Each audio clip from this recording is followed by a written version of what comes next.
Okay, again, I'd like to welcome everybody to our council meeting today. Has everybody had a chance to look at the minutes from the last meeting? Motion to approve. Second. Got a motion and a second to approve the meetings. All in favor say aye. Aye. Any opposed? Motion carried. Okay. Ordinances and resolutions. We have the ordinance 2018-01 creating the position of the Human Resource Director. This is the first reading of that. You can choose to suspend the rules and adopt at this meeting, or it can lay over until the next. Whatever y'all choose to do. Okay. Motion to suspend the rules. Second. Got a motion to suspend the rules? Johnny? Yes. Yes. Yes. Motion to adopt. Second. Got a motion and a second. All in favor say aye. Aye. Any opposed? Okay, motion carried. Okay. New business, retail strategies to update the council on their recruitment efforts. Let's put them at the end, Mr. President, if you don't mind. They're going to discuss some things that we'll need to go into executive session. Okay. All right, we'll come back to you guys. Okay, discussion about the city making $1,000 contribution to Leadership DeKalb. I think you wanted to talk on this, Mayor? This is the first year we've been asked to do that. The county commission's been doing it, I guess, ever since DeKalb Leadership was formed. And it's primarily used, and of course you're involved in Right. this, so you know more about it than I do, but it's primarily used for those that are involved in the program, to take them to Montgomery to meet with all the legislators. We have like 9, I think, Right. that represent us in the county. And it's just a good way of informing our citizens and making better citizens out of them.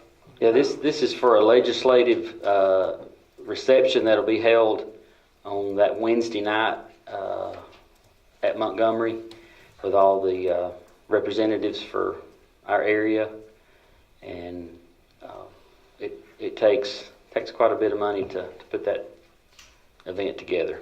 How many years now has Leadership DeKalb been? I think this is the fourth group that's going through since it's been revamped and put back into place. I think it's a good program, and it helps develop new leaders in our community. So Right. I think it's really important for us as a city to invest in future leaders. So I'll make a motion. Okay. Bucky, you need to chime Address in it. on that. Well, who actually conducts the leadership program? I mean, is it a corporation or what? Yeah, Leadership DeKalb. Well, we need to make some So sort of, need to have It's a a- contract with them. with them, to it's not through the chamber? I No, thought the chamber. Mm-mm.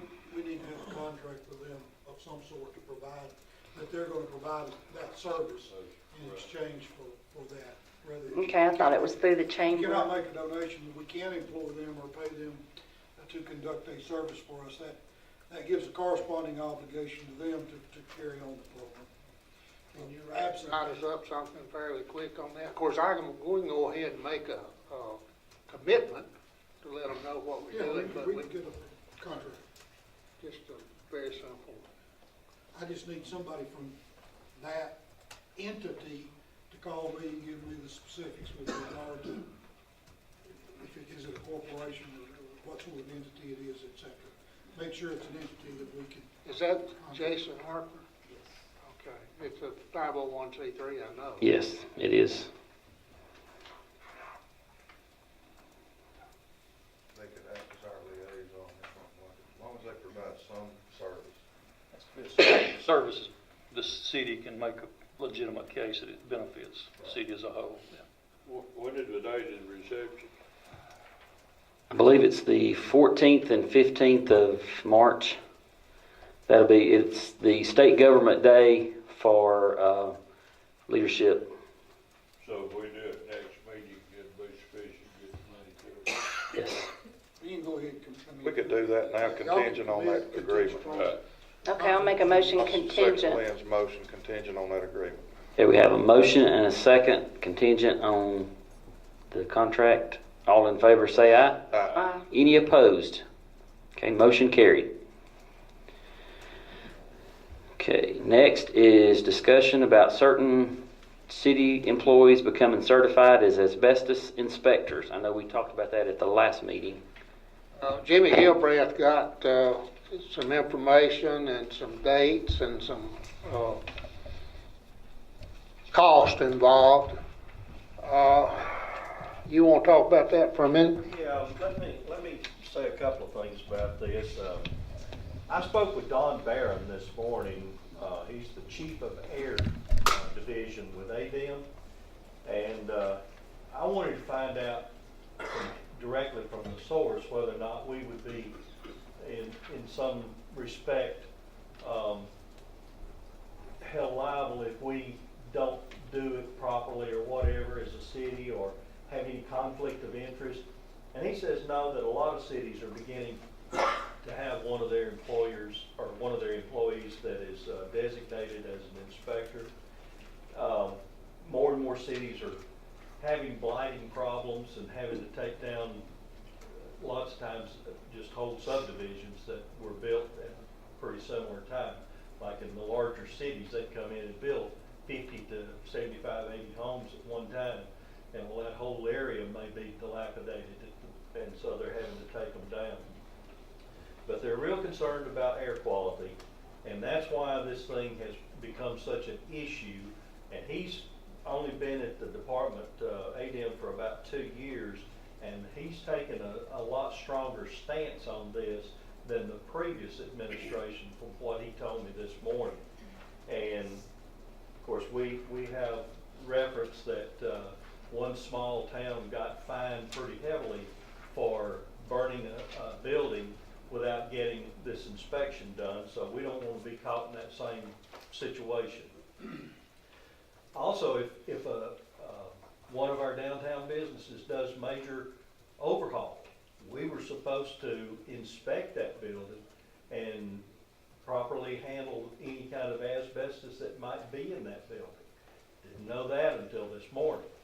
So it gets more involved the more we talk about it. So it's probably time that we get someone certified to know what's really going on. And so my recommendation would be for us to send one person, and I figured somebody maybe out of the fire department, only because they have access to more protective gear than any of the other employees with the city might have. But I figured, you know, that might be a good source for someone that might want to go for this training. I found out the training itself is in Tuscaloosa at the university, and the actual fee right now is $595, but then there's additional cost on top of that. It's a 3-day class, and meals are provided at lunch, but you'd still have your room for someone to stay, and other meals, dinner and breakfast. But and then there's a certification fee that you have to pay after you've gone through the class, assuming you pass the class, and that gets it on up to about $850.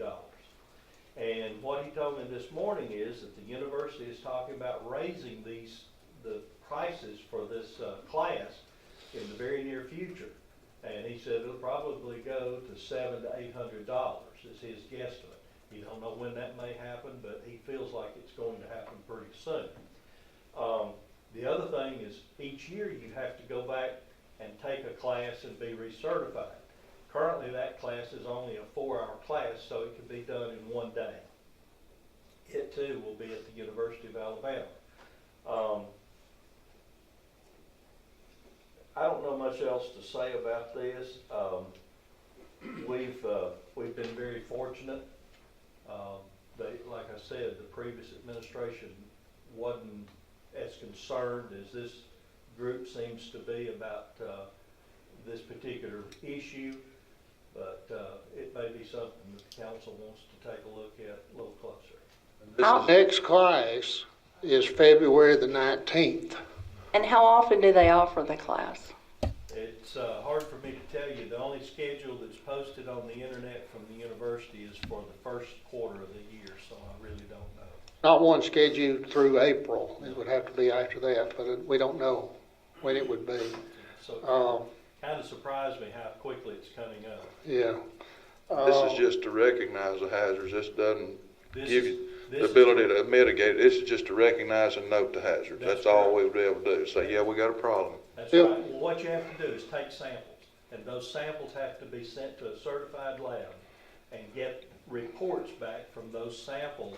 And then this Bobby Rowland, who also works for ADM, will probably come up and double check to make sure that we took samples in the proper places. Now, they don't take samples, but they verify that our samples were taken properly. So, If you got any thoughts on this? Well, we just talked about it. We broached the suggestion for our people, but yeah, we would have the equipment needed for that. I'm sure we could find somebody that's interested in doing it. This looks like a year-long schedule. The next one's in October. October. Next school's in October. it's not in, It's be something else. I believe that last part's schools that are in It's in Monday. Orange Beach or somewhere else. If I could chime in for the council members that don't know, just one inspection from a company that's certified to do this is at least $1,000, if not more. So, and that's just for one inspection. Not having this, not having somebody inspect us just shut us down on doing live burns. We can't do them without the property being inspected and going through all the proper. The city he's referencing is the city locally around us that did burn a house that got heavily fined for doing it, and that's what we don't want to do. And I think too that we could offer that service to some of our outlying communities if they had something. This inspector could, with your permission or what have you, could help them as well. We're looking at somewhere in the neighborhood. I talked to a company out of Huntsville that said if they could come over and do several at one time, it'd be about $500 a piece. And that was for an average size, one level home. Now business is totally different. Also, let me say that if asbestos is determined to be there, that has to be abated before we can do anything further with it. Yeah. It's not that this is the final thing that's gonna let us burn houses. It's just a starting point. But I would say live burns, best training we'll ever get. And we can't get that training right now. We want to do live burns. So if we need to do what we need to do, we need to get somebody certified so we can do a live burn, that's what we'll do. If Think I'm we not got time mistaken, Rainsville is sending someone to this school Are to they? get certified. They are? If I'm not mistaken, that's correct. Maybe that would be another alternative that I was unaware of. Well, I would rather have the one-time payment for us than to pay someone else to do it. Would it What's make the sense to have the annual fire research? marshal trained in that? I mean, already does inspections. It just looks like he's usually already there. Right.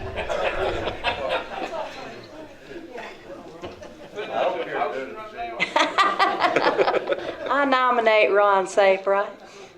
I don't have a problem with it. I don't You know, believe it. we need to do one. What's the annual recertification? You said they had a 4-day class, one more deal. Is it? It's $185. For our class.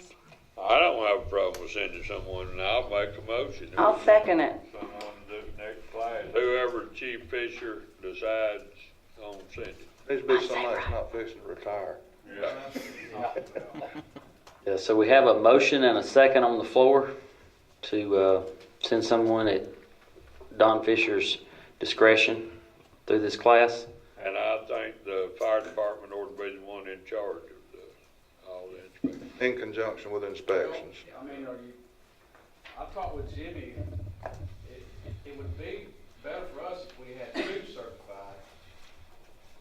I mean, it's gonna cost a little more up front, but we can go in different directions. If I've got a guy tied up, he can't get to it, or if he wants to quit and go to another job, I mean, it's not gonna leave time. I would prefer, we like doing stuff in twos. Well, I'll amend it to two, to send two. And I'll amend my second. Motion and a second to send 2 folks through this training. All in favor? Aye. Any opposed? Okay, motion carried. So you're gonna try to get it in the 19th if you can? That's gonna be tough for us, It is. but I'm sure we can make something about October. Oh, yeah. Well, could you all, well, I guess it makes sense to send them both at the same time, but you could send one and then the other. We'll go from here today, we'll figure something out. Okay. Next on the agenda, activity permit for Fort Payne Main Street, doing a festival at the Rotary Pavilion on Saturday, August the 4th, from 10 until 2. What kind of festival, y'all? I don't know, I feel like I need to abstain because Well, it's on here. What did it say? Pete the cat. Oh, Pete the Cat? Huh? Oh. Yeah. Yes. We're doing a festival for Pete the Cat. Sorry, I wasn't looking at the date. He's from Fort Payne. James Dean is from Fort Payne, and we just want to celebrate people success from Fort Payne. And Motion to approve. Second. Got a motion and a second. All in favor say aye. Aye. Any opposed? I abstain. One to abstain. Okay. Okay. All in favor, aye. Um, Motion carried. Okay. Curbing request for Danny Flora at 4417 Godfrey Avenue Northeast. Yeah, I've looked at that, that's good to go. Okay. Motion. Second. Got a motion and a second. All in favor say aye. Aye. Any opposed? Okay, motion carried. Okay, we've got discussion about updating the fire department report software. I put a little thing in your boxes, and I updated that yesterday. As far as the quote, it actually went down over the weekend. The software that the fire department's currently using is software that I bought in 2001 when I was fire chief. It's obsolete. The state has gone to another totally different system on medical report requirements, so now they're having to do 2 separate reports when they run a call. This new software would be cloud-based instead of server-based, so we would eliminate the need for equipment.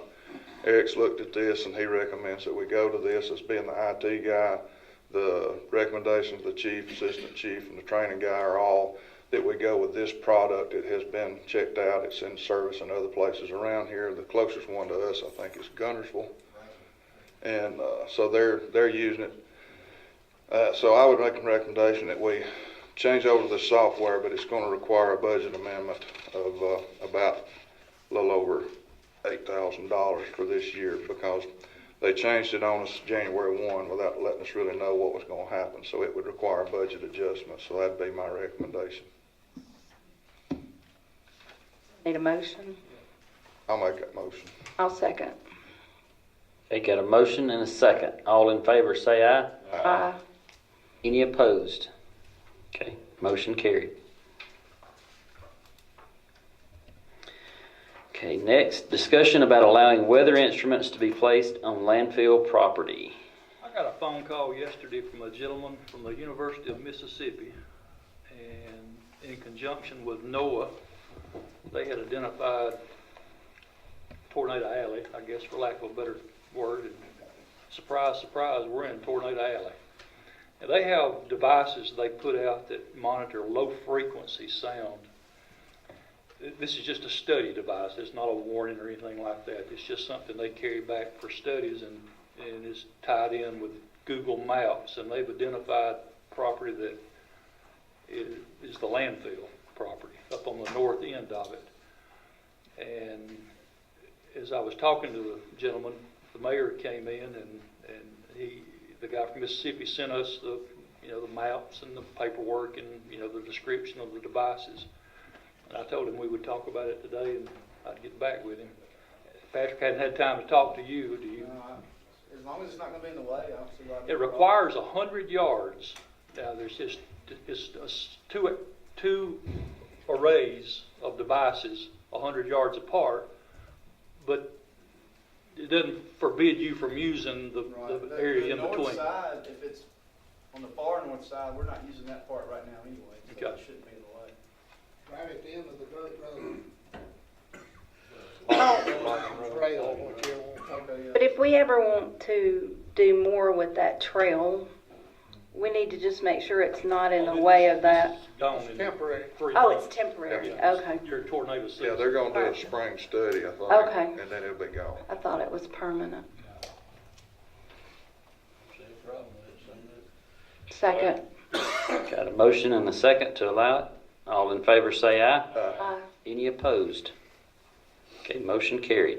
They have some sort of contract or something they want us to execute. Look at all the documentation you see. Okay. Come to me late yesterday. I think they've got something in there. Liability might arise. I can't think what it be. Okay, I think Randy's got something that's not on the agenda that he wants to address. I talked to Andy about it, we failed to put it on the agenda before he sent them out. I have Miss Diaz, she lives at, Felton Guy's little house on the right going north, just past the red light. She had an accident, there was an accident in the intersection, car went out of control and came over and hit her house. Her and her interpreter here asked about the possibility of putting up some kind of barrier there to keep that from happening again. Her house did sustain some damage. I talked to Tim about it, and we decided for them to come and kind of tell you guys about it. There's a map there, but it's the house on the right is a little lot between 35 and her house, and then her house is where it actually got hit and damaged. She was actually, I think, laying on the bed and being knocked off the bed from the impact from the house. But she actually has some type of barrier there. But I'll let them come up. Yeah, come on up. Is it 503? Is that what? Believe that. 503. Yeah, the yellow house on the corner right there. Just kind of tell them what y'all asking for. Well, my mom, she's asking for a barrier, like on Highway 35, like in the corner. So, because there was an accident that happened, and the way the house set up, her bed was close to the wall, I guess, and the truck hit the wall, and she got scared, and she wants like a barrier just in case it happens again. She'd be protected, or the house would be protected. Did the accident happen at the intersection between Alabama 35 and Godfrey? Yes, sir. No, Los carros pasan muy fuerte, cuando está la luz pasan rápido. Y este carro fue y chocó, pegó mi casa. Yo estaba durmiendo y pegó mi cama y me lastimé las caras. What she's saying is like, since some cars is going on Dr. Avenue, and she said that to avoid that she wants like a barrier so it won't happen again. to avoid. Like any cars, because like there isn't any barriers, because our house like really close to the road, and she wants to avoid getting hit again. So you want the barrier on 35 and on Godfrey, or just? I did explain to them. En las dos creo, porque mira, de aquí también los carros van rápido y de acá. Pues cuando I guess chocan. coming this way and coming this way towards. No, I don't understand what you're talking about, coming this way and coming that way. I did explain to them in my office, after talking to Tim on the phone, that it's not our responsibility to put up anything on 35, on Fifth Street. Well, we can't, it's a state road. If there was something we could possibly put up, it would only be on Godfrey Avenue. Right. So, they're asking basically for something, I guess, kind of like a guardrail or something like that, but I'm not sure that's exactly the right thing. I didn't talk to Tim about it, we just decided. Well, they can put up anything they want on their own property, off the right of way. Well, the right of way, if you look at this picture, what it is our right of way for Godfrey literally looks like it's Front porch. on the front porch. Yeah. And now there's two alternatives for us to handle it. We we can put up something on our right of way, so if somebody's coming up 35 and hits somebody on Godfrey, it doesn't knock them into the yard. I assume that's what happened. Or we can give them permission to put something up on our right of way. Either one of those would be appropriate. Is that what we're talking about, you think, Chief? But it looks like that the area that's close to the right of way and close to the road is on Godfrey. But, I mean, you're not required to do any of that, but if you want to do something, you could do either one of those. Did the wreck that happened did the car come off of Godfrey or did it come off of 35? Two cars met in the intersection, one careened off and kind of ran across and up over. Sort of like the car that went through. Yeah, that's what I was thinking. Yeah. One of the things you need to keep in mind, anything we put on the right of way needs to be breakaway.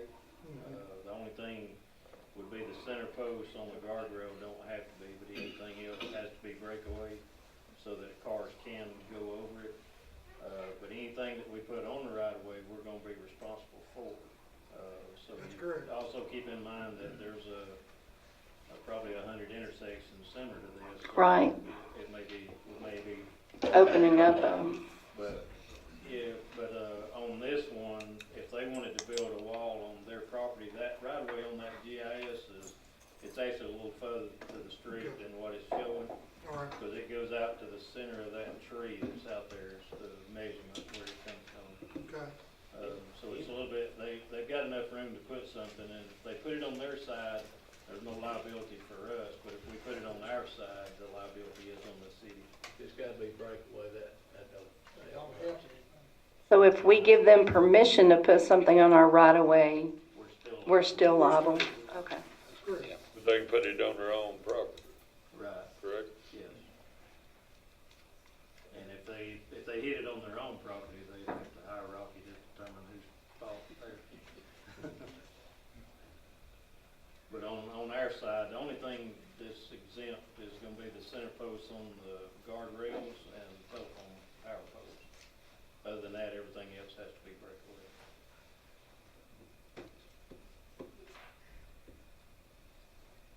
Well, I don't know how long that house has been there, but it's been there a long time.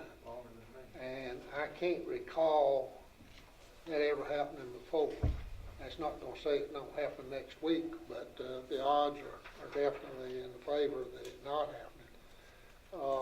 I recall one other case that happened with the housing project up at the north end, at the end of Grand Avenue, back 30, 40 years ago. I don't know if you recall any others here today.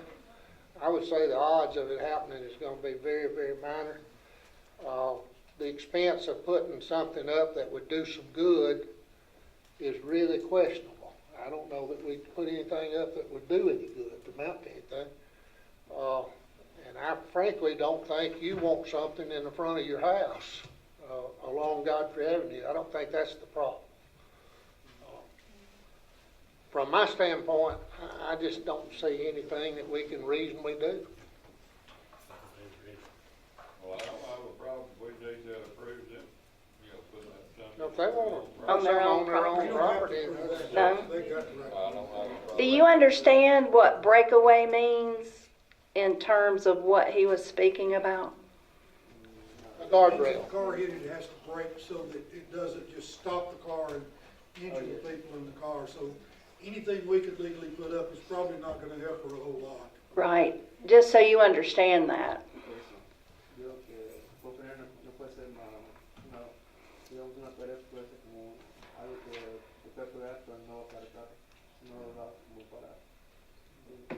Pues está bien, dile, con que no llegue a chocarme otra vez porque quebró mi cama, tuve que ir al hospital, fue muy fuerte el golpe. Since she agrees with the breakaway, as long as like it won't, like it doesn't do too much damage to the house if it were to happen again. Yo estaba durmiendo, quebró mi cama, dile, me tiró hasta allá. Yo tengo mucho miedo, dile. So it's like the breakaway, it could help the house a little bit. So like it wouldn't cause damage like it did what happened. Pero cualquier cosa que si ellos pueden ayudarme, dile que les voy a agradecer mucho. But any way that you can help us, we'll appreciate it. I think Mr. Williams could come over and mark where you might be able to put something up on your own and let you see where that would be. If it's actually physically on your property, maybe that might help kind of where you'd understand where you could put it. You could probably show them a sign or something that's got breakaways where they'll understand what we're talking about. Which I don't think you've done breakaways. No. Let him come by and talk to you guys, and maybe talk to you after the meeting. And come back and talk to you and tell you what your options are. Right. Okay. Yes, thank you. Thank you so much. I've got a meeting with the department, later on this month, and it won't hurt me to talk about that, because, even up here at the MAPCO station, we may want a guardrail. Right. That's the only thing I feel that could be done. Yeah, you I'll can. get it, send it one direction or the other. I don't know Okay. if the state would even talk about doing that or not. We want to go with retail strategies now, or you want to go with the mayor's report first? I have just very little. In fact, I think most everything that I've talked about has been covered either in the first session or this one. I would like to meet with Tim, Buck, and Greg in the morning about 9:30 to talk about their mowing crew and this sort of thing. So I hadn't got the word to all of you. So we'll get together then. 9:30. 9:30, or if that's, I can change it if anybody, all right? Yeah, Okay. So turn it over to retail strategies. If they want to come up. This needs to go into executive session. Session now. I make a motion to go into executive session. Okay, we have a motion and a second to go into executive session. Before we dismiss everybody, does anybody else have anything that they would like to bring before the council? I would like to say I really appreciate Tim and the job that he's doing with our litter.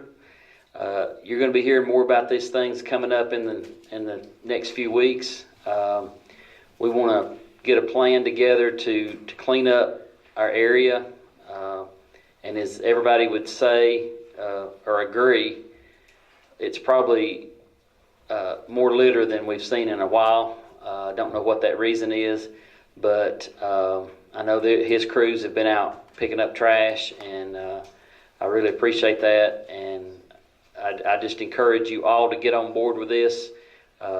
If you see trash somewhere, get out and pick it up. Help educate folks not to just throw stuff out a car window.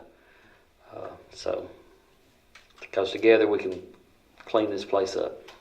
So we appreciate you coming. We'll go into executive session with retail strategies.